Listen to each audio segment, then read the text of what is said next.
Hi friends, இப்போ நம்ம பார்த்துட்டு இருக்கிறது கருப்பு உளுந்து லட்டு.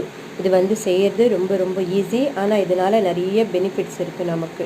கருப்பு உளுந்தை நல்லா பச்சை வாசனை போகிற அளவுக்கு வறுத்துட்டு நல்லா பொடி பண்ணிக்கோங்க. நைஸாக பொடி பண்ண பிறகு அதில் சர்க்கரை இல்லைன்னா நாட்டு சர்க்கரை, இது ரெண்டுத்தில் எது வேணுமோ உங்களுக்கு சேர்த்துக்கலாம்.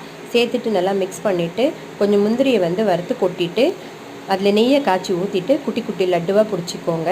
நல்லாயிருக்கும். அடுத்தது பார்த்திங்கன்னா இந்த ஹீமோக்ளோபினை வந்து அதிகப்படுத்துகிற பெனிஃபிட்ஸ் வந்து இதில் இருக்குது. அதுக்கு அடுத்தது பார்த்திங்கன்னா இதயத்தை வந்து சுத்தம் செய்யும். அதுக்கு அடுத்தது பார்த்திங்கன்னா சருமத்துக்கு பொலிவை தரும். இந்த மாதிரி நிறைய பெனிஃபிட்ஸு சொல்லிகிட்டே போகலாம். இதை பற்றி எல்லாருக்கும் தெரிஞ்சிருக்கும். ஸோ எனக்கு தெரிஞ்சது வரைக்கும் சொல்லியிருக்கேன். கண்டிப்பாக ட்ரை பண்ணி பாருங்கள் ஃப்ரெண்ட்ஸ். தினமும் ஒரு லட்டு குழந்தைங்களுக்கு கொடுத்துட்டு வந்தீங்கன்னா, அதுவும் பெண் குழந்தைங்களுக்கு கொடுத்துட்டு வந்தீங்கன்னா ரொம்ப ரொம்ப நல்லது.